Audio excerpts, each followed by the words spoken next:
Alright, it's Miguel again. Alright, well, let's give this another try. Speak it into the camera again one more time. I know, here it is at nighttime. You know, it's nighttime, and, hey, I know it's nighttime. I know I got a hat on and a jacket on. See, it's just what I've got to do to keep my voice box going. The fact is, I don't do a lot of talking. Even though, I go through my daily life and, I speak to people on a regular basis. I'm always communicating through writing or reading or learning or listening. I'm not always talking, and so this is basically my practice in order to keep my speaking voice, to speak every once in a while. I just don't do it very often, and this is my me time. This is how I keep myself going. So anyway, let's see what's going on. It's a little cloudy out today. There's just, I don't know whether it's clouds or smoke or something. I'm not seeing the stars right now. I can barely make out the moon. I think it might be the marine layer. But right now is the time where there's the Saturn and Jupiter conjunction going on in, I guess, the western sky. And I can't see it right now, which is all right, because I've actually been able to see it pretty much every night over the last month or so, and as it's happening. And I'm thankful to all the astronomers who sort of made it apparent that this was a thing to look at. Apparently, this conjunction happens once every 800 years, and I'm grateful to know about that. It's kind of interesting how, I wouldn't necessarily have thought a lot about it, other than perhaps, hey, they're getting pretty close to each other, unless I had some sort of perspective. And perspective can only be gained through people who, study the sky and stars as a profession, or certainly as a hobby, something that they value. And then, we have models that can tell us how often these conjunctions happen and things like that. So thankfully, those models exist. And we know about the structure of the universe and how things happen and at what frequency. And, it's kind of neat. It actually kind of makes me realize that there are probably an infinite number of things that are happening right now that may never, ever happen again. Or at least may not happen again in a long, long time. That's just the way life is. I mean, every moment is unique. Every moment is different. I mean, I'm nearly 50 years old, and every day I've had has been completely different. Well, there's been, some similar days, but the fact is, of the 50,000 thoughts that I think every day, they're always different. Even if I think the same thought, in some respects it's a different thought because it's happening in a different time, in a different place, maybe in a different context. Yeah, reality is just like this ever-flowing river that's never the same twice. So that's kind of cool. I'm glad for that. So lately, here I am. I'm going to talk more about weightlifting again. I've been using that app called Strong lately, and I'm really liking it. I think it's going to help me get stronger. So I'm glad for that. The nice thing about an app like Strong is that, it helps me to be more it helps me get, it makes me feel accountable. It's sort of like an accountability buddy. It also helps me record data, and I'm glad for that. And interestingly enough, Strong integrates with Google Fit, and it can tell me how many calories that I burnt that particular exercise session. And by the way, it's very generous with, at least in my opinion, with the number of calories that it suggests for my workouts. I'm typically after an hour and a half at the gym. Personally, I think I'd burn about 250 calories, but Google Fit always seems to tell me that I'm burning 450 calories pretty routinely. So it's almost like 200 extra calories that I wouldn't have guessed. It's like, wow, is this really true? I think I read somewhere that working out at the gym only burns like 250 calories, and maybe that's true for a lot of people, but I guess for me it's more like 450 calories. So I'm glad about that. Now today at the gym after weightlifting, I ran on the elliptical for about 15 minutes, and I was able to burn an additional 100 calories. Anyway, I'm glad for all the calories that I'm burning these days. That's the thing about being active. You need food to give you the energy so that you have the ability to be active. But then you also have to choose to be active and step outside the door and do something. So anyway, I'm enjoying that. Figuring out better, quicker ways to do my workouts. Today a funny thing happened when I was doing my I'm going to stop thinking about workouts. Although that's fine. I'm reading a number of books lately, and one of them is a book about grammar.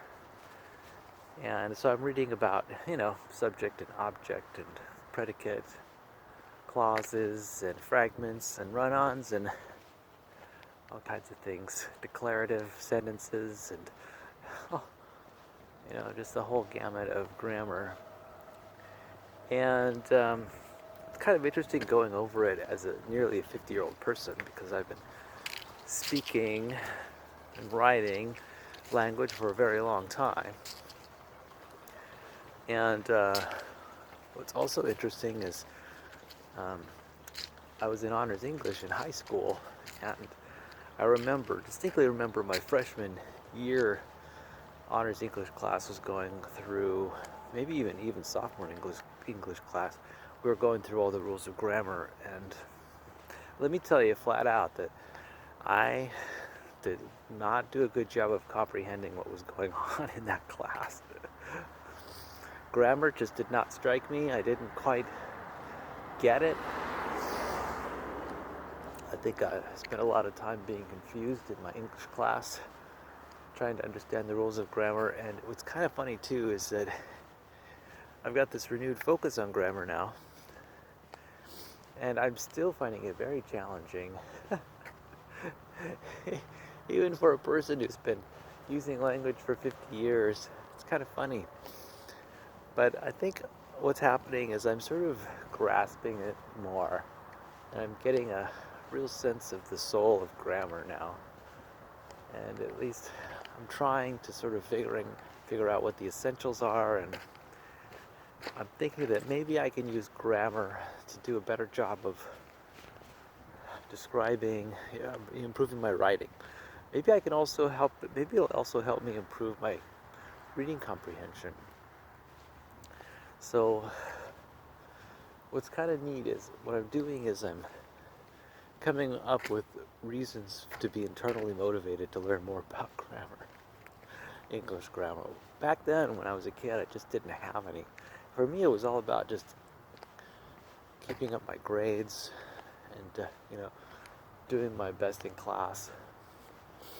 But now I'm sort of developing intrinsic motivation for learning the rules of grammar,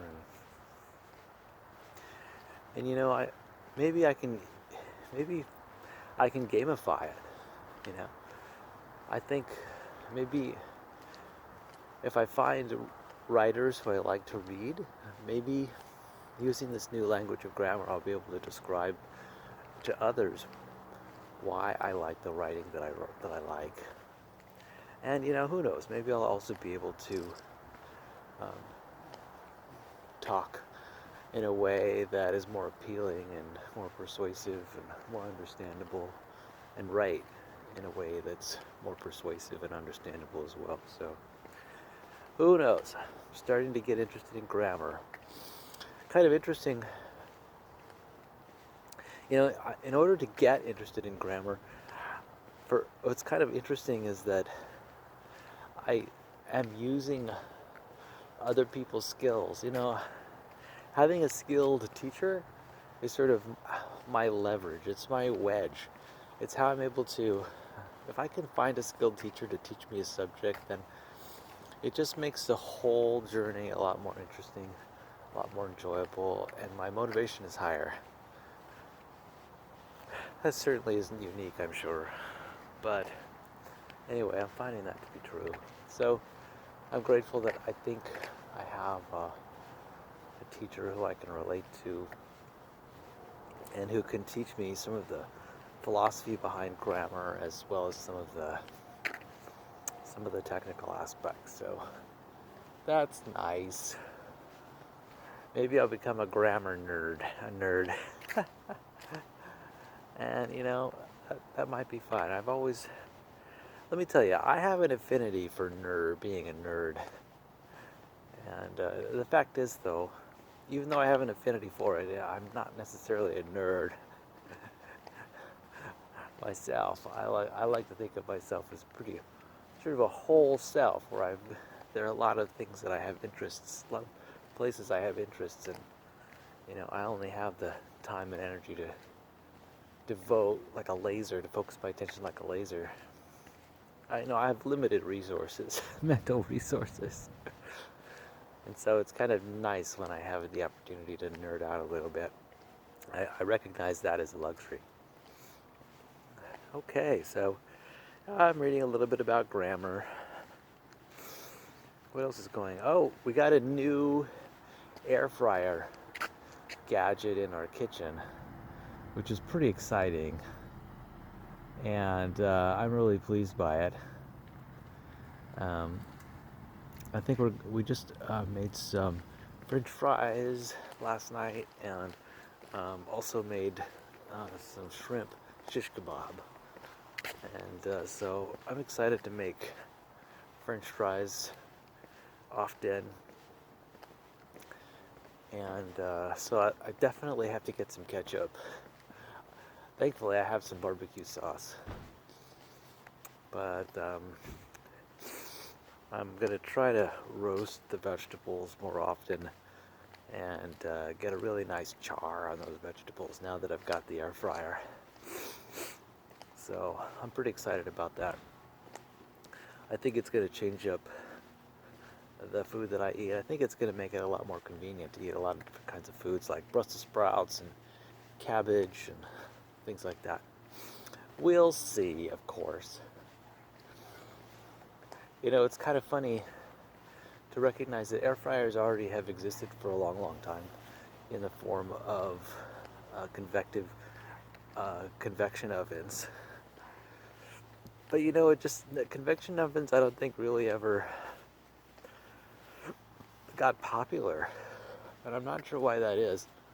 The last place that I lived in had a convection oven, but I never really made much of it myself personally.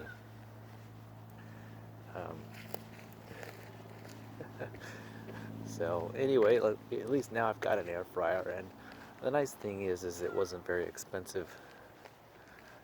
It was only like about $100, and I think I got a pretty good quality air fryer.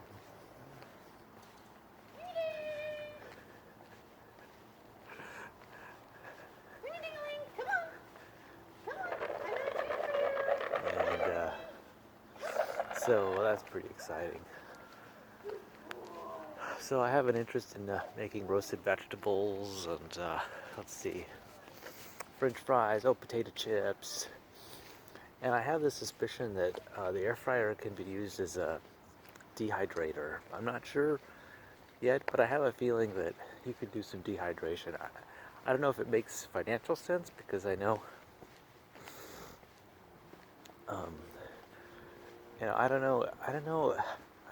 I don't see why it couldn't be. the air fryer could not be a dehydrator. So wouldn't it be amazing to learn about being able to dehydrate, say, apple chips or pineapple rings, or things like that?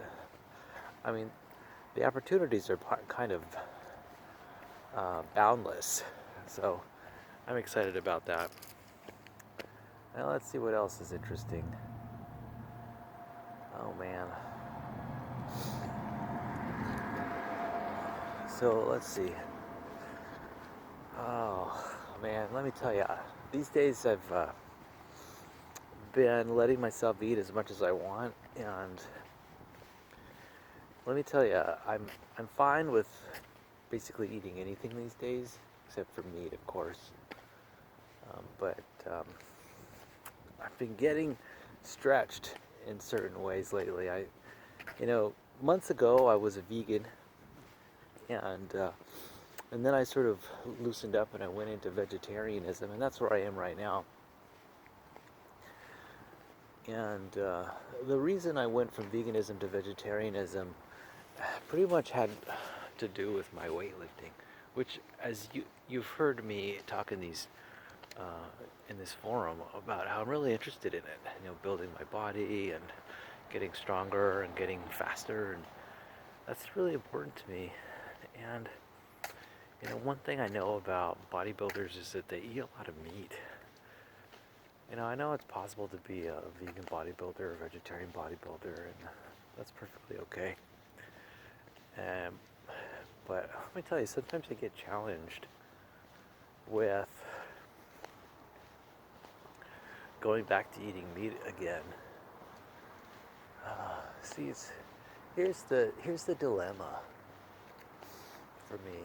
I want to do what's right for my health. I guess that isn't a dilemma.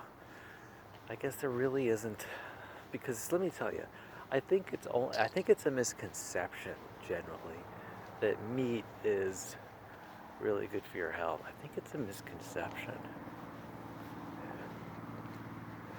And because let me tell you, what comes along with meat is, first of all, fewer antioxidants and micronutrients.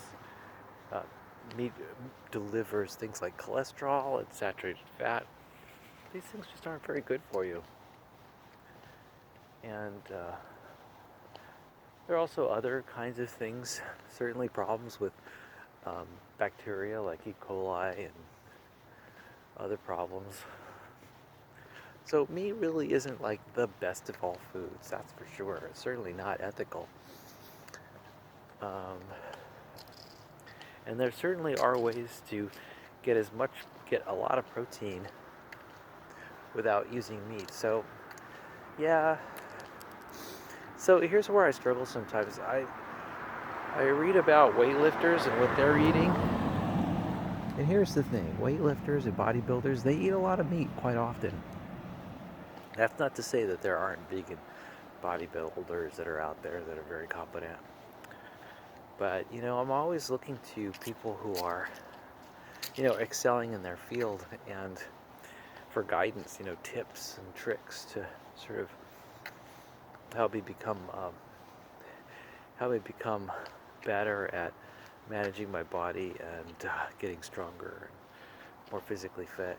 And it turns out that a lot of these people eat a lot of meat.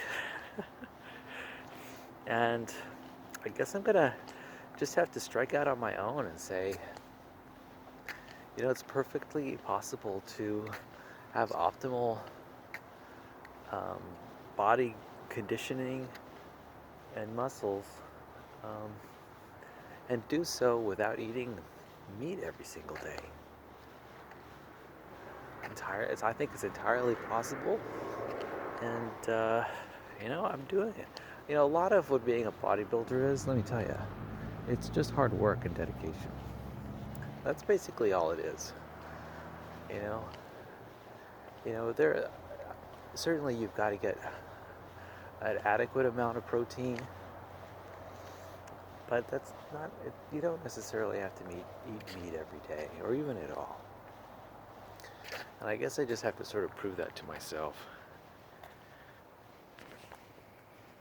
signing off.